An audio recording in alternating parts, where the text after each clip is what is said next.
Chikkaballapur supreme court ತೀರ್ಪಿನಂತೆ ಪರಿಶಿಷ್ಟ ಜಾತಿಗಳಲ್ಲಿ ಒಳ ಮೀಸಲಾತಿ ಜಾರಿಗೊಳಿಸುವುದು ಹಾಗೂ ಉದ್ಯೋಗ ನೇಮಕಾತಿಗಳಲ್ಲೂ ಅದನ್ನು ಅಳವಡಿಸುವಂತೆ ಒತ್ತಾಯಿಸಿ ಜಿಲ್ಲಾಧಿಕಾರಿ ಕಚೇರಿ ಎದುರು ಮಾದಿಗ ಸಂಘಟನೆಗಳ ಒಕ್ಕೂಟದ ವತಿಯಿಂದ ಭಾರೀ ಪ್ರತಿಭಟನೆ ನಡೆಯಿತು. ಈ ಸಂದರ್ಭದಲ್ಲಿ ಮಾತನಾಡಿದ ಮಹಾನಾಯಕ ಡಾ ಬಿಆರ್ ಅಂಬೇಡ್ಕರ್ ಸೇನೆ ರಾಜ್ಯಾಧ್ಯಕ್ಷ ಡಿವಿ ನಾರಾಯಣಸ್ವಾಮಿ, ಚುನಾವಣಾ ಸಮಯದಲ್ಲಿ ಮನೆ ಬಾಗಿಲಿಗೆ ಬಂದು ಮತ ಕೇಳಿ ಅಧಿಕಾರಕ್ಕೆ ಬರುವ ಸರ್ಕಾರ ಮೀಸಲಾತಿ ವಿಚಾರದಲ್ಲಿ ಕಾಲಹರಣ ಮಾಡುತ್ತಿದೆ. ಕಳೆದ 35 ವರ್ಷಗಳಿಂದ ಹೋರಾಟ ನಡೆಸುತ್ತಿದ್ದರೂ ಸರ್ಕಾರಗಳು ಸ್ಪಂದಿಸಿಲ್ಲ. ಸುಪ್ರೀಂ ಕೋರ್ಟ್ ಆದೇಶದಂತೆ ಒಳ ಮೀಸಲಾತಿ ಜಾರಿಗೊಳಿಸಬೇಕು, ಇಲ್ಲವಾದರೆ ಉಗ್ರ ಹೋರಾಟ ಹಾಗೂ ಬಂದ್ಗೆ ಮುಂದಾಗುತ್ತೇವೆ ಎಂದು ಎಚ್ಚರಿಸಿದರು.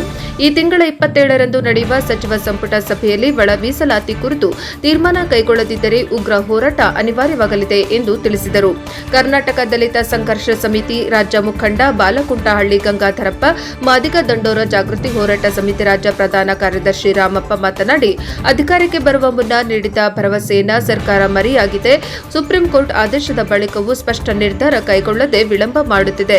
ದೀರ್ಘ ಹೋರಾಟದ ಫಲವಾಗಿ ಒಳ ಮೀಸಲಾತಿ ವರ್ಗೀಕರಣದಲ್ಲಿ 6% ಪಾಲು ಮಾದಿಗರಿಗೆ ಲಭ್ಯವಾಗಿದೆ. ಅದನ್ನು ತಕ್ಷಣ ಜಾರಿಗೊಳಿಸಬೇಕು, ಇಲ್ಲವಾದರೆ ಶಾಸಕ ಸಚಿವರ ಮನೆ ಮುಂದೆ ಧರಣಿ ನಡೆಸಲಾಗುವುದು ಎಂದು ಎಚ್ಚರಿಸಿದರು.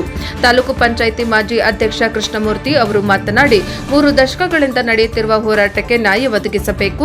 27ರಂದು ನಡೆಯುವ ಸಚಿವ ಸಂಪುಟ ಸಭೆಯಲ್ಲಿ ಸರ್ಕಾರ ಸ್ಪಷ್ಟ ಘೋಷಣೆ ಮಾಡಿದರೆ ಸ್ವಾಗತಿಸುತ್ತೇವೆ, ಇಲ್ಲವಾದರೆ ರಾಜ್ಯಾದ್ಯಂತ ಉಗ್ರ ಹೋರಾಟ ಕೈಗೊಳ್ಳಲಾಗುವುದು ಎಂದು ಹೇಳಿದರು. ಮಾದಿಗ ಸಮಾಜದ ಮುಖಂಡರು ಈ ಒಂದು 35 ವರ್ಷಗಳ ಹೋರಾಟದ ಪ್ರತಿಫಲ ನಮಗೆ ಸರ್ಕಾರಕ್ಕೆ ಕೊಡ್ತೀವಿ ಅಂತ ಹೇಳಿ ಸುಳ್ಳು ವಾಸನೆ ಕೊಟ್ಟು ಇವತ್ತು ನಮಗೆ ಮೀನಾಮೇಷ ಎಳಿತಾರೆ ಸರ್ಕಾರ. ಇವತ್ತು ನಾವು ಏನು ಕಟ್ಟಕಡೆಯ ಜಾತಿಯಲ್ಲಿ ಹುಟ್ಟಿರ್ತಕ್ಕಂಥ ನಮ್ಮ ದುರದೃಷ್ಟ. ಇವತ್ತು ನಮ್ಮ ಮಕ್ಕಳಿಗೋಸ್ಕರ ನಾವು ಹೋರಾಟ ಮಾಡಿ ನಮ್ಮ ಮಕ್ಕಳಿಗೆ ಕೊಡಬೇಕು. ಇವತ್ತು ಸರ್ಕಾರಗಳು ರಚನೆ ಮಾಡುವಾಗ ವೋಟ್ ಬ್ಯಾಂಕ್ಗೆ ನಮ್ಮ ಹತ್ರ ಬಂದು ಕಾಲಿಡಿದು ವೋಟ್ ಹಾಕ್ಸ್ಕೊಂತಾರೆ.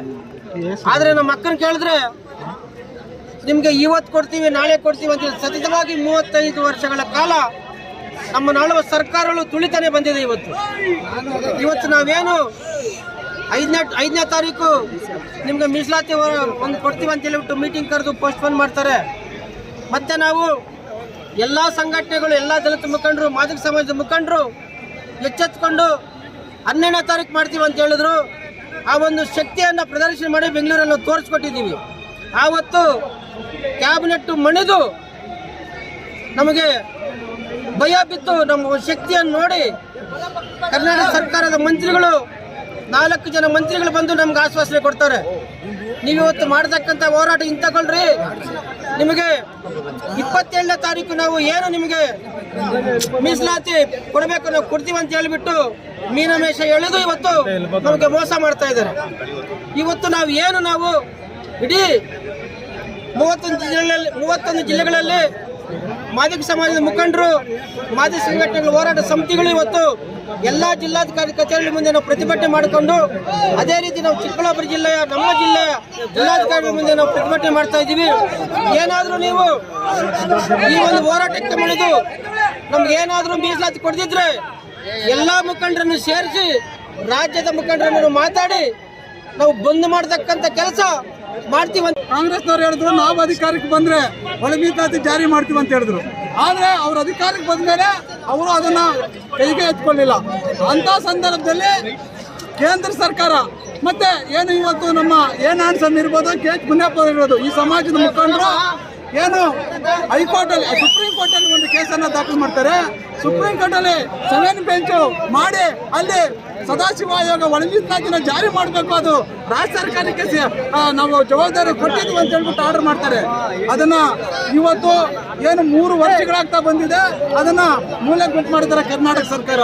ಆದರೆ ಪಕ್ಕದಲ್ಲಿ ಆಂಧ್ರ ಇರ್ಬೋದು, ತೆಲಂಗಾಣ ಇರ್ಬೋದು, ಪಂಜಾಬ್ ಇರ್ಬೋದು, ತಮಿಳುನಾಡು ಇರ್ಬೋದು, ಎಲ್ಲ ಸರ್ಕಾರಗಳು ಮಾಡ್ತಾ ಇದೆ. ಆದರೆ ನಮ್ಮ ಕರ್ನಾಟಕದಲ್ಲಿ ನಮ್ಮ ಕಾಂಗ್ರೆಸ್ ಸರ್ಕಾರ ಮಾಡ್ತಾ ಇಲ್ಲ. ಎಲ್ಲ ವರದಿಗಳು ವೈಜ್ಞಾನಿಕವಾಗಿದೆ ಅಂತ ಹೇಳ್ದಂಥವ್ರು ಅವರೇ ಒಂದು ಸಂಸ್ಥೆಯನ್ನು, ನಾಗಮೋದನ್ ಸಂಸ್ಥೆಯನ್ನು ಸರ್ಕಾರ ರಚನೆ ಮಾಡ್ತದೆ. ಅವರು ಸಹ ಏನು ಸುಪ್ರೀಂ ಕೋರ್ಟ್ ಇರ್ಬೋದು, ಮತ್ತೆ ಏನು ಇದು ನಮ್ಮ ಸದಾಶಿವ ಆಯೋಗ ಇರ್ಬೋದು, ಮಾಧುಸ್ವಾಮಿ ಕಮಿಟಿ ಏನು ಮಾಡಿದೆ ಅದನ್ನು ಎತ್ತಿಡಿತಾರೆ ಅವರು ಸರ್ವೆ ಮಾಡಿ. ಆಗ ಹೇಳ್ತಾರೆ 5 ಮಾಡಬೇಕು, 5 ಗುಂಪುಗಳು ಮಾಡಬೇಕಂತ ನಮ್ಮ ನಾಗಮೋಹನ್ ದಾಸ್ ಅವ್ರು ಹೇಳ್ತಾರೆ. ಈಗ ಇಷ್ಟು ದಿನ ಸುಮ್ಮನೆ ಇದ್ದಂಥವ್ರು ನಮ್ಮ ಸಮಾಜದ ವಿರುದ್ಧ ಇವತ್ತು ಹೋರಾಟ ಮಾಡೋಕ್ಕೆ ರೆಡಿಯಾಗಿ ಇವತ್ತು ಮಾಡ್ತಾ ಇದ್ದಾರೆ.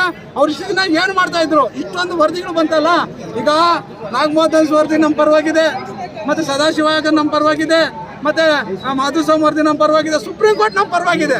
ಇಷ್ಟೆಲ್ಲ ವರದಿಗಳಿದ್ರು ಸಹ ಇವತ್ತು ಏನು ABC ಅಂತಿದೆ, ಅದರಲ್ಲಿ ಎ ವರ್ಗದಲ್ಲಿ ಮಾಜಿಗನ್ನ ಸೇರಿಸಿದಾರೆ ಅನ್ನೋ ಒಂದೇ ಒಂದು ಕಾರಣಕ್ಕೆ ಇವತ್ತು ಅದು ಸರಿ ಇಲ್ಲ ಅನ್ನೋದು ತರ ಮಾತಾಡ್ತಾರೆ.